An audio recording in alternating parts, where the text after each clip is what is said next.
এদিকে আজ জুম্মার পর দেশে ফেরার ফাইনাল ঘোষণা শেখ হাসিনা। দেশ দখলের মাস্টার প্ল্যানে আওয়ামী লীগ ও ছাত্রলীগের নেতাকর্মীরা। এদিকে ভয়ঙ্কর ভাবে ফেসে যেতে পারে তারেক রহমান। শেষ মুহূর্তে আন্তর্জাতিক ভাবে করতে হতে পারে পদত্যাগ। তাহলে কি আবারও দেশ শেখ হাসিনার দল আওয়ামী লীগের হাতে চলে যাবে এবং ক্ষমতায় বসবে শেখ হাসিনা? এই সম্পর্কে কি বলছে গণমাধ্যম আপনাদেরকে প্রমাণ সহকারে দেখিয়ে দেবো এই ভিডিওর মাধ্যমে, তাই না টেনে সম্পূর্ণ ভিডিও দেখতে থাকুন। আইনগত কোনো বাধা নাই, উনি ফিরবেন, ফিরে সারেন্ডার করবেন, বেইল চাবেন। তিনি এই দেশে আসতে তো কোনো আইনগত বাধা নাই। শেখ হাসিনা দেশে ফেরা নিয়ে বক্তব্য দেওয়ার পর থেকে বিষয়টি অনেকের কাছে রাজনৈতিক স্ট্যান্ডবাজি মনে হলেও বাস্তবতার দেয়াল ভেদ করে যদি তিনি দেশে ফেরেন তবে তার বিরুদ্ধে আইনি প্রক্রিয়া কি হবে এবং তার পরিণতি এখন বড় প্রশ্ন। কিন্তু দমে যায়নি, বরং নোয়াখালী সদর উপজেলার মধ্যে মাইকে ঘোষণা দিয়ে বিএনপির সাথে মুখোমুখি সংঘর্ষ হয় এবং বিএনপির অনেক নেতা কর্মীদেরকে কেলানি দেওয়া হয়। শেখ হাসিনার বাংলাদেশে ফেরার ঘোষণায় চতুর্দিকে যে তোলপাড় হয়েছে, সরকারি দলে একটা অস্থিরতা তৈরি হয়েছে, বিরোধী দলে একটা অস্থিরতা তৈরি হয়েছে, এই ব্যাপারগুলো আমরা দেখছি না। শেখ হাসিনাকে দেশে ফেরাতে সরকারের কূটনৈতিক তৎপরতা অব্যাহত রয়েছে বলে জানিয়েছেন পররাষ্ট্র প্রতিমন্ত্রী শামুল ওয়াহিদ। আসামি হিসেবে তার দেওয়া বক্তব্য বিবেচ্য বিষয় নয় বলেও মন্তব্য করেন তিনি। আসসালামু আলাইকুম দর্শক, জানিয়ে দেবো এই মাত্র পর সর্বশেষ গুরুত্বপূর্ণ আপডেট খবর। দর্শক এতক্ষণ শুনছিলেন সংবাদ শিরোনাম, এবার থাকছে বিস্তারিত। তার আগে ছোট্ট একটা রিকোয়েস্ট করতে চাই, যারা এই ধরনের নিউজ লাভ দেখতে ভালোবাসেন দেরি না করে চ্যানেলটি সাবস্ক্রাইব করে বেল আইকনটা অন করে দেবেন। তাহলে কথা লম্বা না করে চলুন ভিডিওটির বিস্তারিত দেখতে থাকি।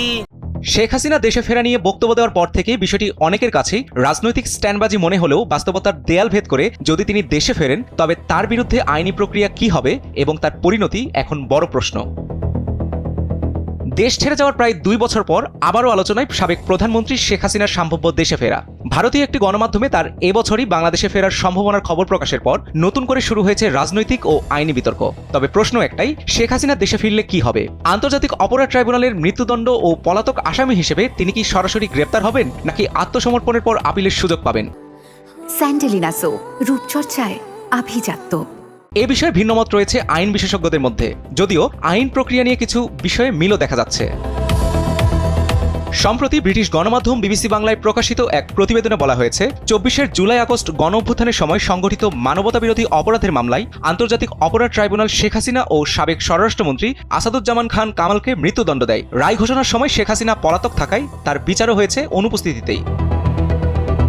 আন্তর্জাতিক অপরাধ ট্রাইব্যুনালের চিফ প্রসিকিউটর মোহাম্মদ আমিনুল ইসলাম বলেছেন, শেখ হাসিনার দেশে ফিরতে আইনগত কোনো বাধা নেই। তিনি চাইলে নিজেই দেশে এসে ট্রাইব্যুনালে আত্মসমর্পণ করতে পারেন। আবার ভারত বাংলাদেশের প্রত্যর্পণ চুক্তির আওতায় ফিরিয়ে আনার সুযোগ রয়েছে। তবে তিনি স্পষ্ট করেছেন, দেশে ফিরে তাকে ট্রাইব্যুনালে আত্মসমর্পণ করতে হবে এবং সেখান থেকে কারাগারে গিয়ে পরবর্তী আইনি প্রক্রিয়া শুরু হবে।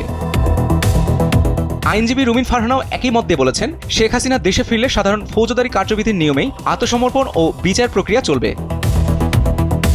তবে জ্যেষ্ঠ আইনজীবী মঞ্জিল মোর্শেদের মতে বাস্তবে সবচেয়ে বড় বাধা হতে পারে বৈধ ভ্রমণ নথি। সরকার তার লাল পাসপোর্ট বাতিল করায় দেশে ফিরতে হলে ট্রাভেল পাস প্রয়োজন হবে, সেই অনুমতি সরকারের হাতে। আর ট্রাভেল পাস নিয়ে দেশে ফিরলেই গ্রেপ্তারি পরোয়ানার কারণে তাকে আটক করা হবে। এদিকে আপিলের নির্ধারিত 30 দিনের সময়সীমা পেরিয়ে গেলেও আপিলের সুযোগ পুরোপুরি শেষ হয়ে যায় না বলে মত দিয়েছেন আইন বিশেষজ্ঞরা। জ্যেষ্ঠ আইনজীবী শাহাদিন মালিক বলেন, বাংলাদেশের আদালতে বিলম্বিত আপিল গ্রহণের একাধিক নজির রয়েছে।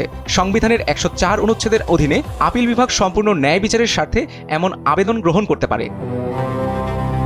আইনজীবীদের মতে শেখ হাসিনা দেশে ফিরে আত্মসমর্পণ করলে প্রথমেই বিলম্বিত আপিলের অনুমতি চাইতে পারবেন। আদালত সেই আবেদন গ্রহণ করলে মৃত্যুদণ্ডের রায় কার্যকর হওয়া আপাতত স্থগিত থাকতে পারে এবং এরপর শুরু হবে মূল আপিলের শুনানি। অন্যদিকে শেখ হাসিনার অনুপস্থিতিতে বিচার ও মৃত্যুদণ্ডের রায় নিয়ে আগে উদ্বেগ জানিয়েছিল জাতিসংঘ ও কয়েকটি আন্তর্জাতিক মানবাধিকার সংস্থা। পরে একটি বিদেশি ল ফার্মের মাধ্যমে ট্রাইব্যুনালে পাঠানো এক চিঠিতে বিচার প্রক্রিয়াকে আন্তর্জাতিক আইনের পরিপন্থী বলেও দাবি করা হয়। যদিও চিফ প্রসিকিউটরের দাবি, ওই ল ফার্মের অস্তিত্বের কোনো নির্ভরযোগ্য তথ্য তারা খুঁজে পাননি। শেখ হাসিনা দেশে ফিরলে তার জন্য আইনের দরজা খোলা থাকলেও প্রথম ধাপ হবে আত্মসমর্পণ ও গ্রেপ্তার। এরপর আদালতের সিদ্ধান্তের উপরই নির্ভর করবে তার আপিল গ্রহণ হবে কিনা এবং পরবর্তী বিচারিক প্রক্রিয়া কোন পথে এগোবে। প্রিয় দেশবাসী, আপনারা যারা ভিডিওটি শুরু থেকে শেষ পর্যন্ত দেখেছেন আপনাদেরকে অসংখ্য ধন্যবাদ। যদি ভিডিওটি ভালো লেগে থাকে একটা লাইক, কমেন্ট এবং শেয়ার করে দেবেন। তাহলে সুস্থ থাকবেন, ভালো থাকবেন। দেখা হবে পরবর্তী ভিডিও। আসসালামু আলাইকুম।